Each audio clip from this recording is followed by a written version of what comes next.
Eh bien, salut à toi, j'espère que tu vas bien et que tu n'es pas arrivé ici par hasard parce que tu te poses sûrement la question de comment bien démarrer facilement sur YouTube. Alors, c'est plus ou moins simple, mais en même temps, il faut avoir quelques petites notions. La preuve, j'ai une chaîne qui a démarré et comme tu peux le voir là sur ce graphique qui est juste là, on démarre tout doucement notre chaîne, on commence vraiment à appliquer les conseils que j'ai déjà eu d'autres youtubeurs qui sont un peu plus gros, voire même carrément plus gros, et je peux vous dire ça fonctionne. Alors, pour commencer cette vidéo, je vais d'abord te demander de rester jusqu'à la fin pour bien avoir tous les conseils. Je vais te demander de t'abonner à la chaîne si ce n'est pas déjà fait, de commenter sous cette vidéo, et aussi de liker pour m'aider à pousser avec ce tutoriel plus loin que d'habitude. Voilà, donc ça c'était pour mon introduction, au moins vous avez la base de cette vidéo. On va commencer par TubeBuddy. Alors TubeBuddy, qu'est-ce que c'est? Donc là vous voyez que je suis allé sur TubeBuddy, vous en faites pas, tous les liens seront dans la description, je vous facilite le truc, vous aurez juste à copier-coller ou à cliquer dessus. Donc TubeBuddy, en fait c'est une extension de Google Chrome et de YouTube qui permet en fait d'analyser les tags, les recherches, ça permet en fait aussi de voir votre progression.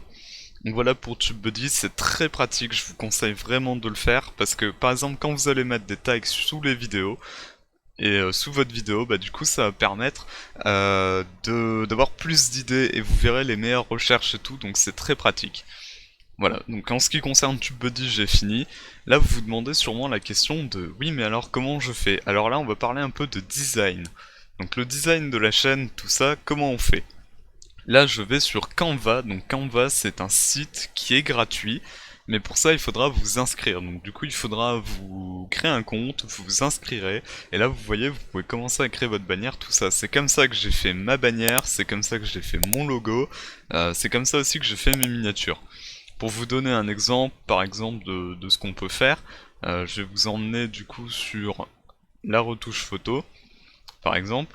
Je vais commencer à créer avec Canva, et je vais vous ramener sur la vignette YouTube. Donc ça, c'est ce qu'il vous faudra pour faire une miniature, mais c'est pas notre base de tuto, je veux juste vous montrer en fait comment on fait. Donc là, par exemple, je choisis mon fond, hop, je vais le mettre, enfin vous voyez, très clairement. Ça permet vraiment de faire pas mal de choses. Hop, admettons je veux ça, tac, regardez, on le met là dans le coin, tac, on l'étire. C'est comme ça aussi que j'ai fait ma miniature pour la vidéo que vous allez visionner, etc. etc.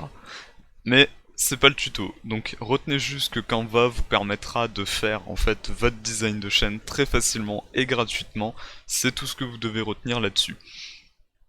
Ensuite, je vais vous parler de Remove BG. Donc Remove BG, en fait, qu'est-ce que c'est?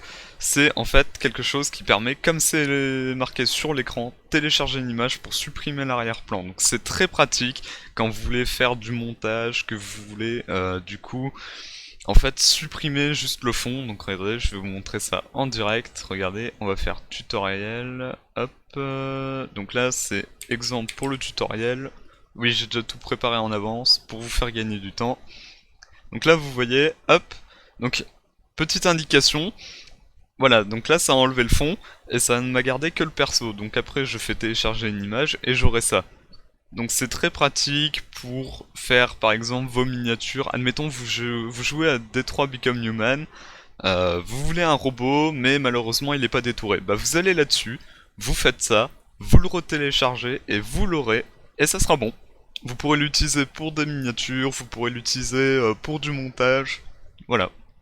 Aussi simple que ça. Donc, maintenant que je vous ai présenté ça, on va continuer, on va aller sur, du coup, le référencement. Donc alors, le référencement, regardez, je vais juste aller sur YouTube Studio, pour vous montrer un peu comment fonctionne le référencement. Donc là, on va aller sur vidéo, on va prendre par exemple la vidéo de Pacify, la dernière si possible. Parce que vous voyez qu'elle a 66 vues, si vous cherchez, je suis assez bien référencé grâce à celle-là. Donc, comment on fait une description et comment on fait pour avoir un bon référencement et aussi pour que les gens continuent sur nos vidéos. Donc là, vous voyez, on a un titre qui doit être obligatoire.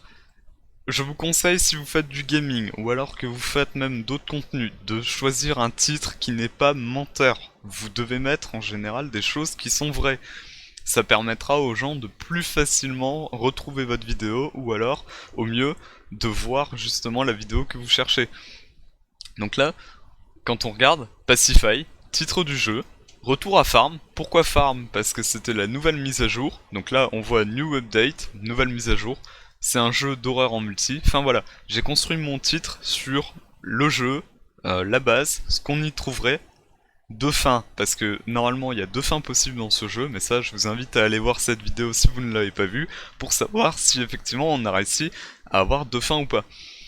Là regardez, dans la description, très important, la description, si vous préférez, je vous conseille de la customiser un peu, celle-là elle n'a pas été custom, donc par exemple ça c'est une erreur de ma part, je devrais rajouter des petits smileys, des petits trucs histoire de la rendre plus jolie, mais voilà. Donc qu'est-ce qu'on doit retrouver dans la description? On doit retrouver quasiment les mêmes mots que dans le titre. Vous devez essayer de faire en sorte de faire un puzzle avec votre description.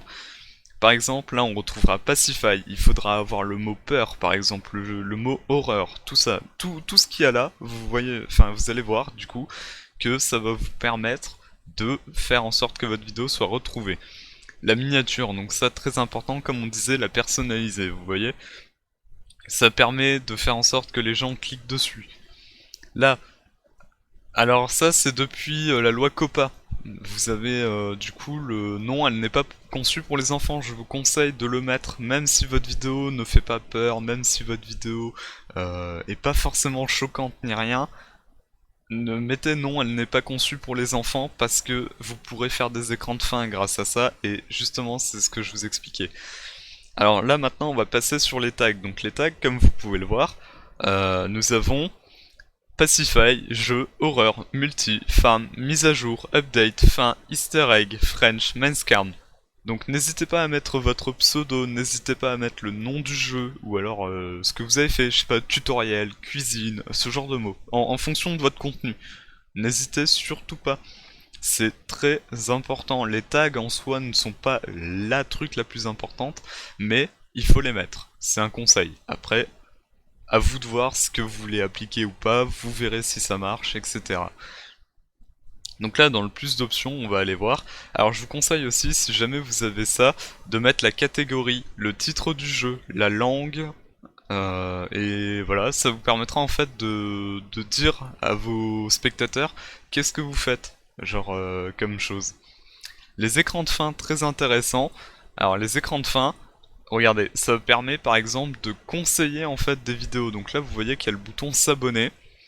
Vous voyez aussi qu'il y a du coup, normalement à partir de là, il y a une vidéo qui est conseillée.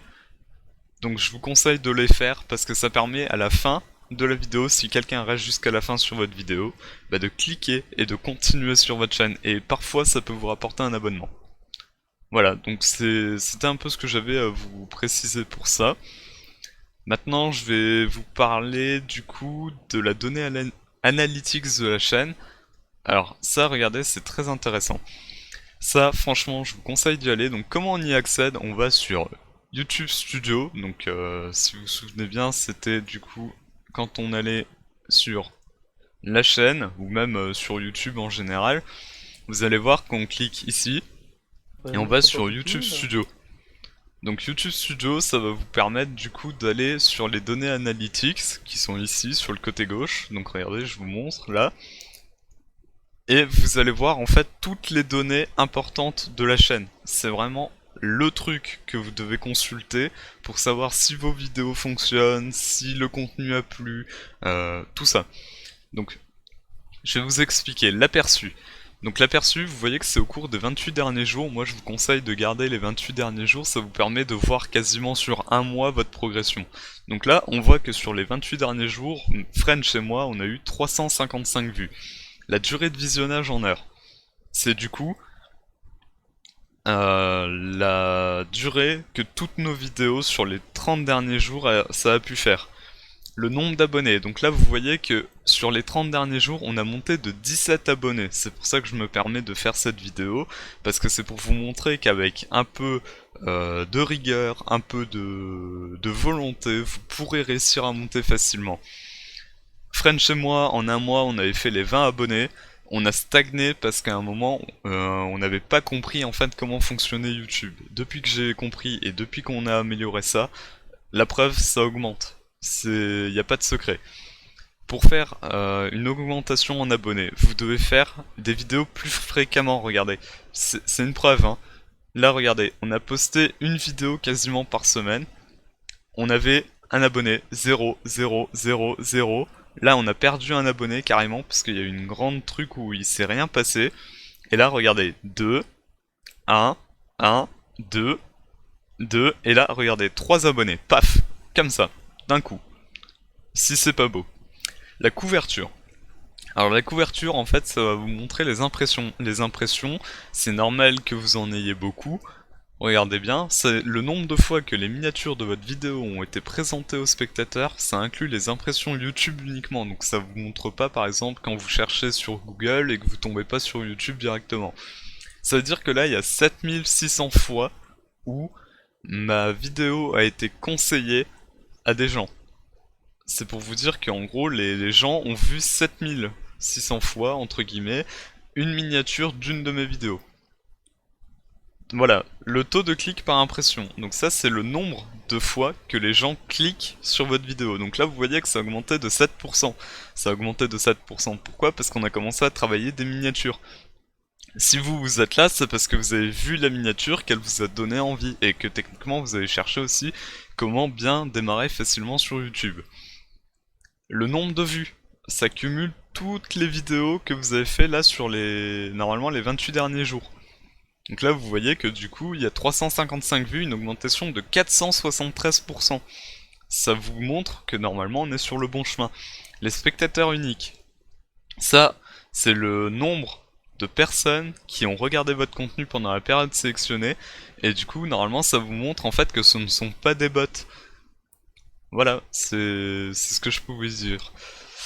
L'engagement, alors attendez, l'engagement, hop, si ça veut bien venir. Attendez, on va passer... L'engagement, visiblement, ça ne veut pas. On va aller sur l'audience en attendant. Donc là, vous voyez, 126 spectateurs uniques, nombre moyen de vues par spectateur. Donc le nombre moyen de vues, c'est en fait nombre de fois qu'une vidéo de votre chaîne, ou que cette vidéo spécifique ont été regardées par un spectateur. Donc là, vous voyez les plus 17 abonnés. Les revenus, alors les revenus, voilà, pour ceux qui se demandent si French et moi on gagne de la pépette, clairement, non. Pourquoi? Parce que YouTube a changé ses conditions. Donc, regardez, c'est ici, dans monétisation, vous voyez qu'il faut minimum 1000 abonnés et qu'il faut minimum 29 heures de visionnage sur des vidéos publiques, minimum requis 4000. Voilà, c'était juste pour vous montrer un peu. J'aimerais bien vous montrer l'engagement, parce que c'est vrai que ça m'embête un peu. Parce que l'engagement, normalement, ça vous montre du coup le temps moyen que les gens regardent votre vidéo. Donc ça veut dire que plus vous avez un temps moyen, plus les gens regardent et plus forcément c'est facile d'avoir les 4000 heures de visionnage. Voilà, c'est tout ce que je pouvais vous dire à propos des analytics. Et ben écoutez, c'est déjà la fin de cette petite vidéo. Si elle vous a plu, n'hésitez pas à vous abonner, à liker et à la partager. Allez, on se dit ciao tout le monde et on se retrouve peut-être pour un prochain tutoriel ou alors venez aussi sur le Discord discuter avec nous, ça nous fait très plaisir. Allez, au revoir tout le monde.